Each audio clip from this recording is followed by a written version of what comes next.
아멘. 감사합니다. 우리 말씀 마태복음 6장 9절에서 15절 말씀입니다. 마태복음 6장 9절에서 15절 말씀 우리 한 절씩 교독하겠습니다. 9절 말씀입니다. 그러므로 너희는 이렇게 기도하라. 하늘에 계신 우리 아버지여, 이름이 거룩히 여김을 받으시오며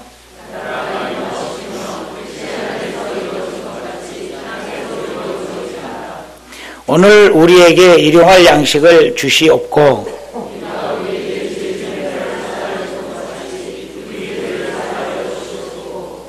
우리를 시험에 들게 하지 마시옵고 다만 악에서 구하시옵소서. 나라와 권세와 영광이 아버지께 영원히 있사옵나이다. 아멘.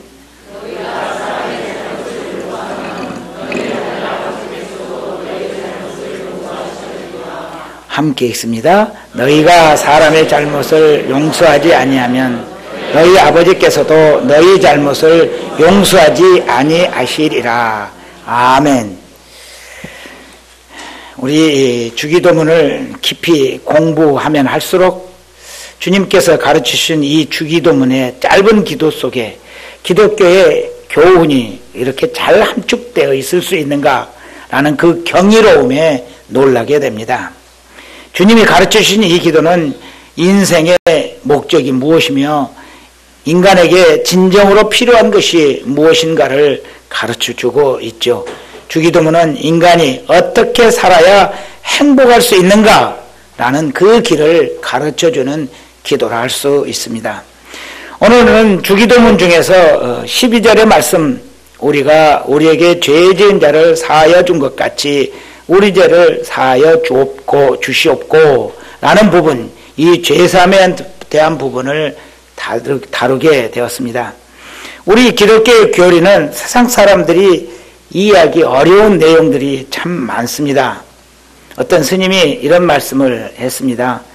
기독교의 가르침은, 기독교의 교훈은 참 훌륭하다. 그러나 그 내용이 너무 심오해서 사람들이 이해할 수 없는 내용들이 많다. 그래서 믿기가 힘들다라고 말했습니다.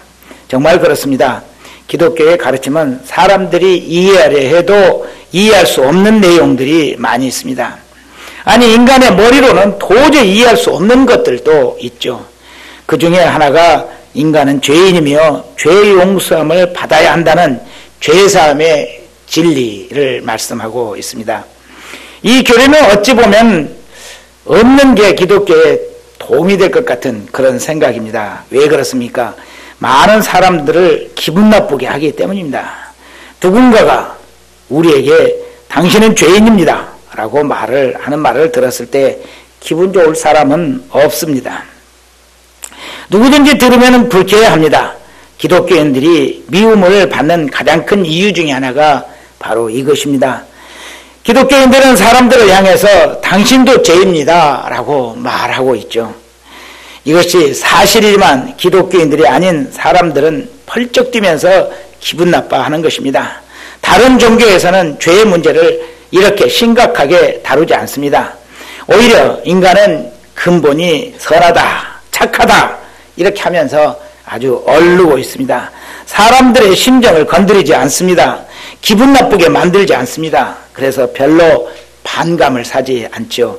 누군가 자신을 죄인이라고 하면서 괴로워하는 사람이 있다면 오히려 사람은 다 마찬가지입니다.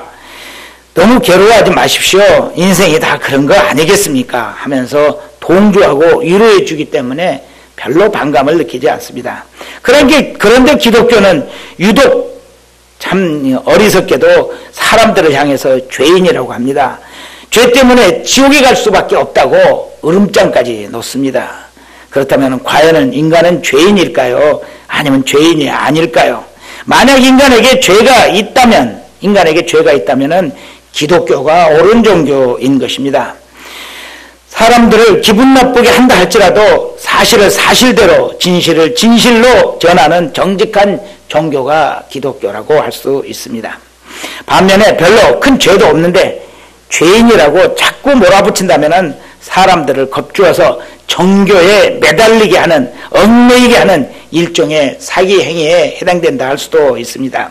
과연 인간은 죄인일까요? 아니면 죄가 특별히 많은 사람들이 있을 뿐이지 대부분의 사람들은 심각할 정도의 죄는 없는 것일까요? 여러분들은 어떻게 생각하십니까? 그런데 예수님께서는 우리 인간이 행복해지려면 죄를 사하여 주옵소서라고 기도해야 한다 하십니다.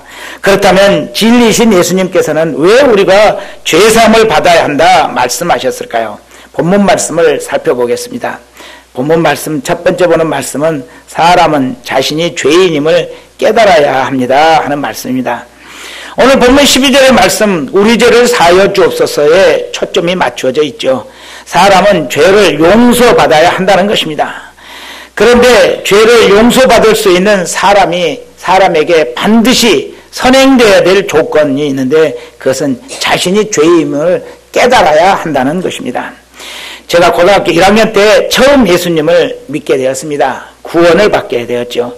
예수님께서 나를 구원하셨다는 사실이 얼마나 좋은지 몰랐습니다. 기뻐서 날아갈 것만 같았습니다. 정말 행복했습니다. 그래서 이 기쁜 소식을 누구에게 전해야 합니까? 어려서부터 저를 너무도 사랑하셨던 어머니에게 전해야겠죠. 그래서 어머니한테 가서 어머니도 예수 믿고 교회 다니셔야 합니다. 그렇게 말씀드렸더니 아무렇게 심각하게 듣지도 아니하시고 너나 잘 다녀라 이래 하셨습니다. 그래서 저는 안타까워서 어머니 예수님을 믿어야 죄 용서를 받을 수 있습니다. 천국 갈 수 있습니다.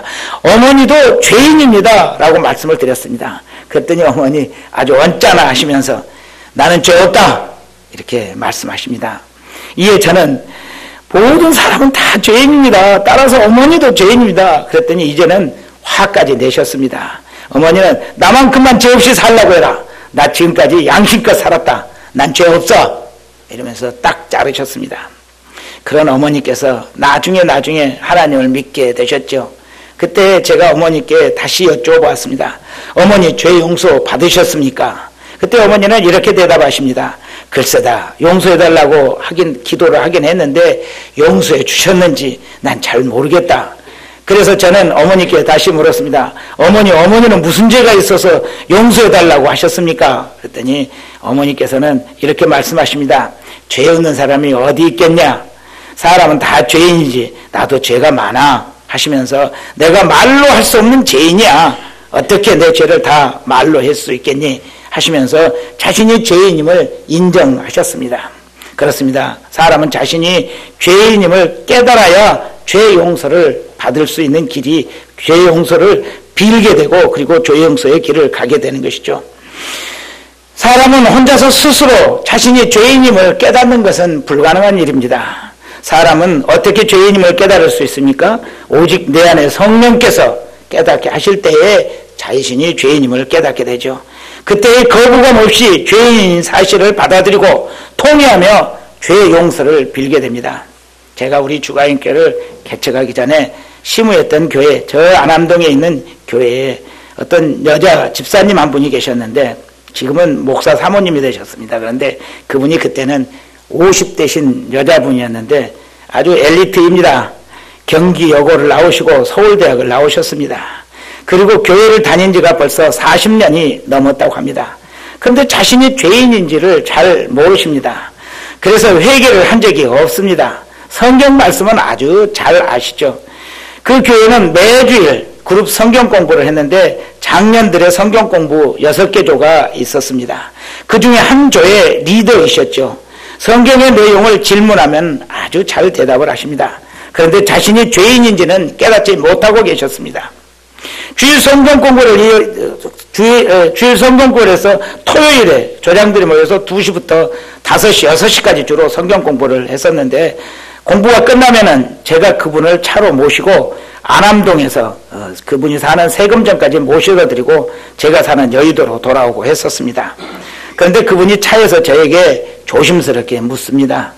목사님, 회개하지 않는 사람은 천국에 갈 수 없나요? 걱정 섞인 목소리입니다. 저는 단호하게 말씀드렸습니다. 그렇습니다. 회개 없이는 천국에 들어갈 수 없죠. 왜 회개를 해보신 적이 없으십니까? 이래 물었더니 그 집사님은 예, 회개를 하기는 했는데 아무리 생각해봐도 제가 정말 죽을 만큼 큰 죄를 지은 것 같지는 않습니다. 그래서 눈물을 흘리며 회개한 적은 없습니다. 예수를 믿어도 회개를 하지 않으면 천국에 갈 수 없는 것입니까? 참 대답하기 참 어렵죠. 그래도 저는 어떻게 합니까? 저는 예수를 믿기는 믿습니까? 라고 되물어야 했습니다. 그랬더니 그분이 대답하시기를 그럼요, 예수를 믿으니까 이렇게 교회도 나오고 교회 일도 열심히 하죠 라고 대답했습니다. 그래서 저는 성경에 예수를 믿으면 천국 간다고 했으니 집사님이 예수님을 진정으로 믿는다면 천국 가시겠죠. 그런데 예수님을 진정으로 만나고 믿게 되면은 자신이 죄인임을 누구든지 깨닫게 되는 것입니다. 그러니 내가 어떤 죄인인지를 가르쳐달라고 하나님께 심각하게 기도해 보세요. 이리 말씀드렸습니다. 그랬더니 이분이 참 훌륭하신 분이죠. 아주 성실하고 열심히 있는 분이라서 그랬는지 자신이 안 되겠다 싶었는지 세금장에서 버스를 타고 새벽에 안암동까지 새벽 기도를 매일 나오기 시작했습니다. 4개월쯤 지나서 새벽 기도를 나오시던 어느 날 기도하시다가 갑자기 울기 시작했습니다. 정신없이 펑펑 울었습니다. 자신이 죄인임을 처음으로 깨닫게 된 것입니다. 성경은 모든 사람이 죄를 범하였다 말씀하죠. 그렇다면 모든 사람들이 무슨 죄를 지은 것일까요? 도대체 무슨 죄를 지었기에 사람들을 죄인이라고 하고 기분 나쁘게 하는 것입니까? 그 집사님께서도 그렇습니다. 어려서부터 부모님 말씀 잘 듣고 열심히 공부해서 항상 1등 했고 그 대학도 잘 가고 그리고 열심히 살고 남 나쁘게 하지 않았는데 내가 도대체 무슨 죄가 있다는 것일까 고민하는 그런 분이었습니다. 그렇다고 하나님께서 우리들에게 말씀하시는 우리의 죄는 무엇이겠습니까? 첫째는 지적하는 것은 첫째는 하나님의 명령에 불순종하는 것이 죄라고 성경은 말씀합니다. 인류의 조상 아담은 하나님께서 선악을 알게 하는 나무의 열매는 먹지 말라 이렇게 했는데 그가 하나님의 이 말씀 명령을 불순종하고 따먹게 되었죠. 그것이 바로 하나님 앞에 죄가 된 것입니다. 첫 번째 죄는 불순종에서 나오는 것입니다. 두 번째는 십계명을 지키지 않는 것이 죄가 됩니다. 하나님께서 인간에게 주신 대표적인 법 그것은 십계명입니다. 십계명은 하나님께서 인간에게 왜 주셨습니까? 행복의 법칙으로 주신 것입니다. 우리는 십계명을 단순히 성경에 나와 있는 10가지 하나님의 명령 정도로 아는 수준 이것을 벗어나야겠습니다. 하나님께서 우리에게 주신 십계명은 사람이 행복하게 살 수 있는 최고의 법칙입니다. 이것을 잘 지키는 사람은 잘 행복하게 되는 것이고 이걸 지키지 않는 사람은 어려움을 겪게 되는 것이죠. 이것은 마치 식물이 물과 공기 그리고 햇빛에 의해서 자라게 되는 이치와 같습니다.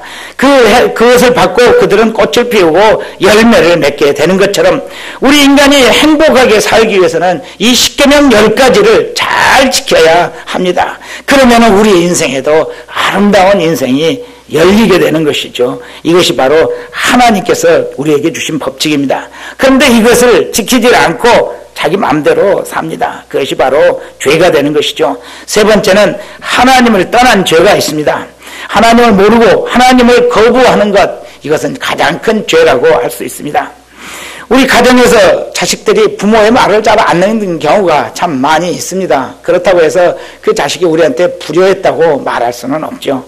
그러나 불효했다고 할 수 있는 사람이 있습니다. 그것은 아버지 싫습니다. 어머니 싫습니다. 그러고 집 나가서 다시는 엄마에게 아빠에게 돌아오지 않고 엄마 아빠를 부르지 않는다면 그는 정말 큰 죄가 되는 것입니다. 하나님께서는 우리들에게 이리 말씀하시죠. 내가 너를 낳았다. 너는 내 것이다. 이리 말씀하십니다. 그런데 우리들은 어떻습니까? 나는 하나님께서 만들지 않았습니다. 내가 태어났습니다. 라고 말합니다. 그리고 나는 하나님의 것이 아니다고 말합니다. 이것은 하나님 앞에 가장 큰 죄가 되고 있는 것입니다. 네 번째는 어떻습니까? 예수님을 믿지 않는 죄가 것이 죄가 된다고 합니다. 우리 말씀 함께 있습니다. 시작. 성령이 오시면 그가 죄에 대하여 의에 대하여 심판에 대하여 세상을 책망하리라. 그리 말씀하시고 죄에 대하여 하면 저희가 예수를 믿지 아니함이라고 말하고 있습니다. 또 함께 읽겠습니다. 시작. 정죄는 이것이니 곧 빛이 세상에 왔으되 사람들이 자기 행위가 악함으로 빛보다 어두움을 더 사랑한 것이니라. 아멘. 그렇습니다. 여기 세상에 오신 빛은 바로 예수님이시죠. 죄란 바로 예수님을 사랑하지 않고 예수님을 떠나게 있는 것이, 예수님을 믿지 않는 것이 죄가 된다는 말씀입니다. 사랑하는 여러분, 이 네 가지에 비추어 볼 때 여러분들은 죄인이라고 생각하십니까? 죄인이 아니라고 생각하십니까? 죄인임을 아는 것은 우리 자신이 아니라 우리 안에 있는 성령님께서 깨닫게 하시는 역사입니다. 우리가 죄인임을 아는 것은 우리 안에 성령님이 계셔서 깨닫게 하실 때 가능한 것입니다. 성령님 때문에 여러분이 죄인임을 깨닫고 인정할 수 있는 것입니다. 성령이 그 속에서 계시지 않는 사람들은 절대로 자신이 죄인임을 알 수가 없는 것이죠. 아무리 머리가 좋고 똑똑하고 성실하고 정말 부족함이 없이 산다 할지라도 깨달을 수가 없습니다. 사람이 자신이 죄인임을 깨달을 때 그때야 비로소 자신의 죄가 용서받아야 함을 절실히 느끼게 되는 것이고 용서함 받기 위해서 하나님을 찾게 되는 것입니다. 그리고 죄의 용서함을 빌게 되고 죄의 용서함을 받을 수 있는 것이죠. 그리고 죄의 용서함을 받을 때 자신의 인생이 이제야 비로소 바른 길, 구원의 길을 가게 된다는 사실을 알 수가 있게 됩니다. 그 길을 가는 모든 사람들은 다 행복해하게 되는 것이죠. 금년표처럼 항상 기뻐할 수 있는 삶을 삽니다. 범사에 감사할 수 있는 삶을 살게 되는 것입니다. 그래서 우리는 죄의 용서함을 반드시 받아야만 하는 것이죠. 우리 중에 혹시 자신이 죄인임을 아직도 알지 못하는 분이 계시다면, 예수님께서 죄의 용서를 구하시지 않으신 분이 계시다면 오늘 집에 가셔서 진지하게 하나님께 내가 어떤 죄인지 깨닫게 해주십시오. 성령님 저의 죄를 깨닫게 해주십시오. 도와주십시오. 기도하시기 바랍니다. 성령의 은혜로 죄인임을 깨달아 아시고 인정하시고 또 예수님을 믿어서 죄 사함을 제대로 받으시기를 바랍니다. 두 번째 보는 말씀은 죄 지은 사람은 용서하는 것, 죄 지은 사람을 용서하는 것은 신자의 의무입니다. 우리 말씀 함께 있습니다. 시작. 우리가 우리에게 죄 지은 자를 사하여 준 것 같이 우리 죄를 사하여 주시옵고. 이 말씀은 우리들을 굉장히 놀라게 하고 또 두렵게 하는 말씀입니다. 주님은 우리가 우리에게 죄 지은 자를 용서해 주어야만 내 죄를 사하여 달라고 기도할 수 있다. 그러한 기도할 수 있는 자격이 있다라고 말씀하십니다. 이 기도는 우리에게 죄 지은 사람 중에서 일부만 용서하고 절대 용서할 수 있는 몇 사람 남겨도 된다는 말씀은 아닙니다. 죄 지은 모든 사람 한 사람 빠짐없이 다 용서한 후에 내게 와서 죄를 용서해달라고 기도해야 한다는 말씀입니다. 이러한 사람이 진정 우리 죄를 용서하여 주옵소서라고 기도할 수 있는 자격이 있다는 것입니다. 여기에서 먼저 생각해 보는 것은 첫째, 우리는 우리에게 죄 지은 사람을 가지고 있다는 것입니다. 아마 여러분 중에 한 분도 여러분에게 잘못하는 것 하나도 없는 사람들만 세상에 사는 사람은 없을 것입니다. 우리에게 잘못한 사람들이 다 있다는 말씀입니다. 어떤 사람은 남편도 용서하지 못합니다. 남편이 약속을 어겼기 때문입니다. 남편이 사랑이 변했기 때문입니다. 자식만 알고 살기 때문입니다. 둘만 서로 사랑하자는 약속을 어겼기 때문입니다. 무시하기 때문입니다. 아내의 약점을 알고 그 약점을 이용하는 야비함을 보이기 때문입니다. 어떤 사람은 반대로 아내를 용서하지 못하는 사람도 있습니다. 가정 살림에 신경 쓰지 않고 밖으로 나다닌다는 것입니다. 남편에게 신경을 쓰지 않기 때문이라고 합니다. 아이들을 돌보지 않고 내팽개쳤기 때문이라고 합니다. 남편인 자신을 무시한다고 합니다. 벌어다준 도루로 살림을 제대로 못한다고 합니다. 또 어떤 사람들은 자녀도 용서하지 못하는 사람들이 있습니다. 자녀가 부모의 말을 듣지 않고 지 맘대로 하기 때문입니다. 하라는 공부는 하지 않고 친구들과 어울려 부모의 눈을 살살 피하면서 쏟아지기 때문입니다. 버릇이 없기 때문입니다. 부모에게 공손하게 말하지 못하기 때문입니다. 그런데 심각한 것은 고부간이죠. 고부간에는 특별히 용서 못해야 될 갈등이 많이 있습니다. 모든 것이 서로의 마음에 들지를 않습니다. 상대가 하는 것은 모두 다 이해할 수 없고 다 잘못되고 틀렸습니다. 그 외에도 서로 용서할 수 없는 처지에 있는 사람들은 우리들 각자에게 많이 있습니다. 친구 간에 돈을 빌리고 갚지를 않는 사람, 친구 간에 승진의 기회를 빼앗고도 미안해하지도 않고 부하다르듯 하는 사람, 필요할 때는 간도 빼지듯 하다가 자기가 덕을 베풀어야 할 자리에서는 오히려 갑질하는 사람, 직장에서 상사라고 아랫사람에게 함부로 대하며 반말하고 인격을 무시하는 사람, 찰떡같이 약속을 해놓고 미안하다 말은 한마디 없이 그 약속을 어겨버리는 사람, 자기가 내가 가진 것이 없다고, 내가 배운 것이 없다고 무시하는 사람들, 세상에는 눈꼴 사납고 벨 꼴리는 사람들이 너무너무 많습니다. 정말 용서하기 힘든 사람들이 많이 있습니다. 모두 용서할 수 없습니다. 너무 싫어서 생각조차 하기 싫은 사람들이 있습니다. 그런데 하나님께서는 우리에게 이리 말씀하십니다.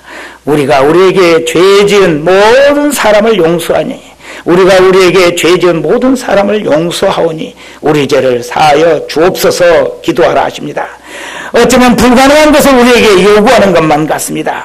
그러나 우리는 우리에게 죄 지은 사람을 모두 용서해야만 합니다. 두 번째, 용서하는 것은 신자의 의무이기 때문이죠. 예수님은 말씀하십니다. 우리 함께 읽습니다. 시작. 서서 기도할 때에 아무에게나 해모가 있거든 용서하라. 그리하면 하늘에 계신 너희 아버지도 너희 허물을 사하여 주시리라. 아멘. 여기서 서서 기도한다는 말은 무척 급한 기도로 기도하고 있다는 말씀입니다. 보통은 기도처에 가거나 또는 회당에 가거나 자기 기도처에서 기도를 하게 되죠. 그러나 서서 기도한다는 것은 매우 급한 기도 제목이 있다는 것입니다. 그런데 이런 기도를 할 때도 먼저 용서하지 못한 사람이 있어서는 기도할 자격이 없다 말씀하십니다. 우리가 기도로 무엇을 구하기 전에 먼저 선결되어야 하는 것, 그것은 우리에게 죄 지은 사람을 반드시 용서해라 하라는 것입니다. 그 후에 구할 수 있고 그때 구할 때 하나님께서 응답해 주시는 것입니다. 기도하여 무엇을 응답받고자 하는 사람들은 형제의 잘못을 반드시 먼저 용서한 후에 기도하라는 것입니다. 용서할 수 없는 사람들이 많은 사람들, 그리고 용서하지 못하면서 하나님께 기도하는 것, 그것은 응답받기 어려운 일입니다. 우리가 왜 우리에게 죄 지은 사람들을 용서해야만 합니까? 첫 번째 이유는 우리의 정상적인 신앙생활을 위해서 우리는 반드시 용서를 해야 합니다. 우리가 교회에서 형제를 사랑하지 못하고 가정에서 가족을 용서하지 못할 때에 신앙의 기쁨은 사라지게 됩니다. 찬송하는 것이 허공입니다. 기도를 드리지만 응답이 없습니다. 하나님을 제대로 만날 수도 없습니다. 그래서 예배 드리는 것마저도 위선이 되죠. 정상적인 신앙생활을 영위할 수 없는 것, 우리가 형제를 용서하지 못할 때 그런 일이 생기는 것입니다.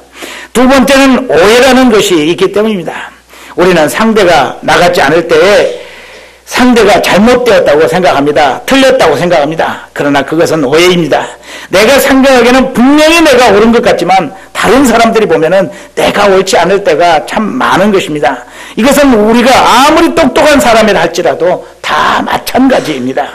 아침에 일찍 일어나는 사람, 그 사람들은 늦게 일어나는 사람들을 이해하지 못하고 지적하는 경우가 있습니다. 그러나 늦게 일어나는 사람들의 대부분은 책임감이 굉장히 강한 경우도 있습니다. 그래서 자기 책임을 밤늦게까지 다 열심히 수행하다 보면은 아침에 늦게 일어나는 것이죠. 이런 사람들은 오히려 자기 일을 다 마치지도 않고 시간 됐다고 잠자러 들어가는 사람 보면은 이해하지를 못하는 경우가 생기는 것입니다. 모든 사람은 나와 같지 않습니다. 모두가 나와 같다면은 세상이 바로 될 것 같지만 그렇지 않습니다. 세상은 이런 사람 저런 사람이 다 함께 있어서 이렇게 저렇게 어우러져 살 때에 진정으로 살만한 세상이 되는 것임을 우리는 알아야겠습니다. 사실 우리가 누구를 용서한다는 것, 그것은 어쩌면 당연한 일이고 또 누구를 용서한다는 것은 우리 주제넘는 일이라고 생각이 되기도 합니다. 내가 어떤 사람에 대해서 미움을 가지고 있다면 그 사람도 어쩌면 나에 대해서 서운해하고 나를 이해할 수 없어서 나 때문에 고통당하고 있을 것이기 때문입니다. 그래서 우리는 누구를 용서한다는 것은 오히려 우리가 먼저 찾아가서 내 잘못을 고백하고 용서를 비는 것으로부터 시작되어야 할 것입니다. 내가 미워하는 상대방은 내 잘못으로 인해서 고통당하고 있는데 내가 그에게 찾아가서 당신의 잘못을 용서합니다 라고 말한다면 이것은 용서가 아니라 상대방을 더 분노하게 하는 것이죠. 더 관계를 악화시키게 되는 것입니다. 이와 같이 우리는 누구를 용서해야 하는 경우보다는 내가 먼저 용서를 빌어하는 경우가 훨씬 많은 것이죠. 이런 내용이 그 우리나라 영화의 밀양이라는 속에 담아져 있었다면서요. 저는 그 영화를 보지도 않아서 얘기만 들어서 알지만 누군가 죄를 지은 사람이 나는 하나님께 죄 용서를 다 받았습니다. 자기는 피해당한 사람은 용서하지도 못했는데 용서됐다고 좋아하니까 더 시험에 들어버렸다 이런 얘기를 합니다. 이와 같이 우리는 누구를 용서하는 경우보다는 내가 먼저 용서를 빌어하는 경우가 더 많습니다. 그러니 우리가 누구를 용서하지 못한다는 것은 어쩌면은 참 어리석은 생각 속에 빠져 있는 것이나 다름없겠죠. 세 번째, 우리는 우리의 죄를 하나님께 용서받았기 때문에 다른 사람을 용서해야만 합니다. 우리는 우리에게 죄 지은 사람을 용서해 줘야 하는 그 분명한 이유, 그것은 내가 하나님께 큰 죄를 용서받았기 때문이죠. 14절 15절에 함께 읽습니다. 시작. 너희가 사람의 잘못을 용서하면 너희 하늘 아버지께서도 너희 잘못을 용서하시려니와 너희가 사람의 잘못을 용서하지 아니하면 너희 아버지께서도 너희 잘못을 용서하지 아니하시리라. 아멘. 주님은 분명히 말씀하십니다. 너희가 사람의 잘못을 용서하지 아니하면 하늘 아버지께서도 너희 잘못을 용서하지 아니하신다 말씀하십니다. 주님, 그러면은 하나님께서 우리의 모든 죄를 용서해 주셨다는 말씀은 무엇인가? 혼돈을 갖게 됩니다. 하나님은 우리가 예수님을 믿을 때에 과거에 지은 죄, 현재에 지은 죄, 미래에 지을 죄까지도 다 용서하셨다고 했는데 왜 엉뚱하게도 남을 용서하지 않냐면 우리 죄를 용서하지 아니한다고 말씀하시는가 하는 생각이 드는 것입니다. 그렇습니다. 하나님은 우리가 예수 그리스도를 믿을 때에 우리의 과거와 현재, 미래의 모든 죄까지 다 용서하신 것은 사실입니다. 이에 대해서 주님은 이런 예화를 들어서 우리들에게 이해를 시켜주셨죠. 어떤 임금에게 1만 달란트 빚진 자가 있었습니다. 1만 달란트를 오늘날로 계산하면 수조 원에 되는, 옛날에 아마 2000년 전에 이 돈은 상상할 수 없는 돈이었을 것입니다. 그 빚진 자를 종들이 임금에게 붙잡아 왔습니다. 빚진 자가 임금에게 엎드려서 절하면서 용서해달라고 빌고 빌었습니다. 임금은 그를 불쌍히 여겨서 빚을 다 탕감해 주었죠. 그런데 그 빚을 탕감받은 그 사람이 자기에게 집으로 돌아가다가 자기에게 100데나리온 빚진 동료를 만났는데 그를 용서하지 못하고 그의 목을 끌고 옥에 가두어서 빚을 갚으라고 독촉하고 강요했습니다. 이 소식을 임금이 어떻게 했습니까? 탕감받았던 그 사람을 다시 붙잡아다가 옥에 가두었다라고 말씀합니다. 우리는 하나님으로부터 죄의 엄청난 무거운 짐 1만 달란트에 해당되는 죄를 탕감받고 영생과 천국을 선물로 받은 사람들입니다. 그런데 형제의 작은 잘못 곧 100데나리온밖에 안 되는 죄를 용서하지 못한다면 하나님께서 이미 용서하신 모든 죄를 다시 우리들에게 묻지 않겠습니까? 이 두려움이 우리들에게 있어야 한다는 말씀입니다. 큰 죄를 용서받은 사람이 작은 죄를 지은 형제를 용서하지 못하는 것 부끄러운 일이고, 용서한다는 것은 우리들의 당연한 의무가 된다는 말씀입니다. 말씀을 맺습니다. 남의 죄를 용서한다는 것, 그것은 큰 죄, 지옥 형벌에 해당되는 죄를 용서받은 신자들이 해야 할 당연한 의무, 법칙임을 우리는 늘 잊지 않아야겠습니다. 그것은 물이 위에서 아래로 흐르는 이치처럼 큰 죄를 용서받은 사람, 하나님께 큰 은혜 받은 사람들은 다른 사람의 작은 잘못을 다 용서하는 것 당연한 것입니다. 그래서 이 말씀을 다르게 표현하면은 저는 주의 은혜로 모든 죄를 용서받은 큰 은혜 받는 자임을 인정합니다. 그래서 저도 다른 사람의 작은 잘못을 당연히 용서하겠습니다. 하오니 저의 남은 죄도 다 용서하여 주옵소서라고 기도하는 기도가 되는 셈입니다. 다른 사람을 용서하지 않고는 하나님 앞에 나아갈 수 없다는 말씀이죠. 말씀드렸듯이 이 기도는 진심으로 기도하기가 무척 힘듭니다.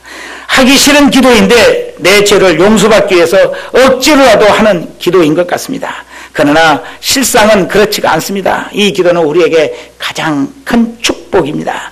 우리에게 가장 큰 축복인 것입니다. 이 기도는 우리에게 형제를 용서하지 못해서 오는 불행의 굴레를 벗어버리게 하는 축복의 통로입니다.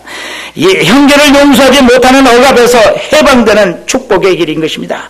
이 기도는 우리를 갈등과 피해의식 그런 속박 속에서 해방시키고 진정한 자유를 맛보게 하는 축복의 기도인 것입니다. 1907년 영국의 웨일즈 지방에서 위대한 부흥운동이 있었습니다. 그것은 작은 교회 한 부인으로부터 시작되었다고 합니다.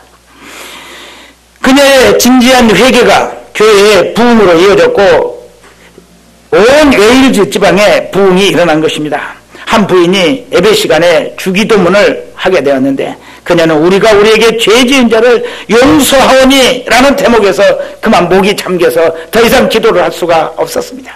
그녀는 펑펑 울게 되었습니다. 자신을 모함하고 아프게 하는 형제의 얼굴이 떠올랐기 때문입니다.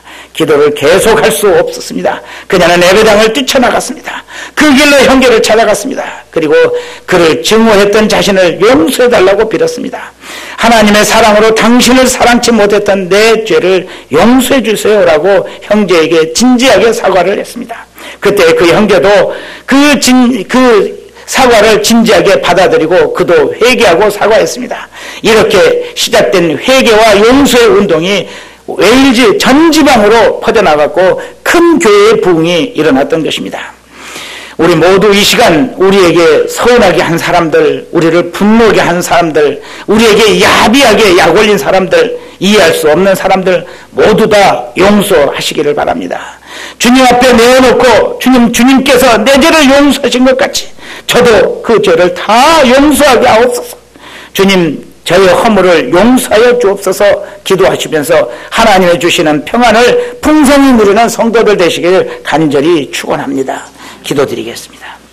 고맙고 감사하신 하나님 아버지, 우리에게 마음에 쌓인 모든 분노들을 다 털어낼 수 있는 귀한 축복의 길을 가게 하시니 감사를 드립니다. 하나님께서 우리의 큰 죄를 용서하신 것처럼 우리가 우리 형제들에게 그 서운했던 것들 그리고 그들에게 이해할 수 없이 우리들에게 정말 잘못했던 모든 것들을 용서할 수 있는 그 믿음을 우리들에게 주시고 정말 용서하고 사랑하게 하여 주시옵소서. 예수님의 이름으로 기도드립니다. 아멘. 우리 찬송 266장 찬송 드립니다.